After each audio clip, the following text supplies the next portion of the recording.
Hi all, this is Nagarjuna. Welcome to my channel. ఇవాళ ఈ వీడియోలో ఇక్కడ కొన్ని సెంటెన్సెస్ రాశానండి.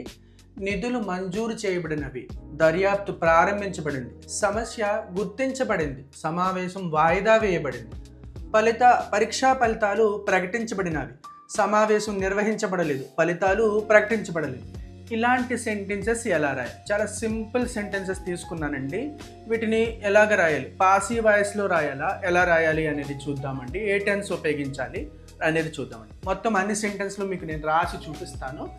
ఆ టెన్స్ ఏది ఉపయోగిస్తాను, వర్బ్ ఫామ్ ఏది ఉపయోగిస్తాను అనేది కూడా తెలుసుకుందామండి. ఎస్, ఇందులో మొదటిది నిధులు మంజూరు చేయబడినవి. నిధులు మంజూరు చేయబడినవి. Funds were released or sanctioned.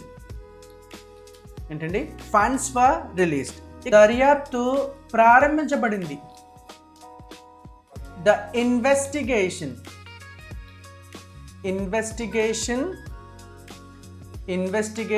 Started. ఓకేనా?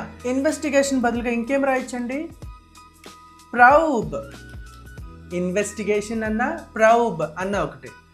ఇన్వెస్టిగేషన్ ఆర్ ప్రౌబ్ వాస్ సింగులర్గా తీసుకున్నాం. Was started. ఈ స్టార్టెడ్ బదులుగా కమెన్స్డ్. మనం బాగా గుర్తుపెట్టుకోవాల్సిన విషయం ఏంటండి? ఇక్కడ V3 ఉపయోగిస్తా ఉన్నాం. వాస్ పెడతాము లేదా వర్బ్ పెడతాము, V3 చెప్తాం. రైట్. సమస్య గుర్తించబడింది. The problem was identified.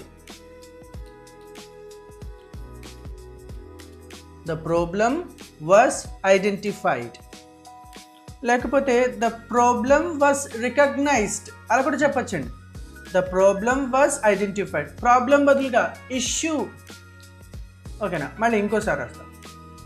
Issue was identified. సమస్య గుర్తించబడింది.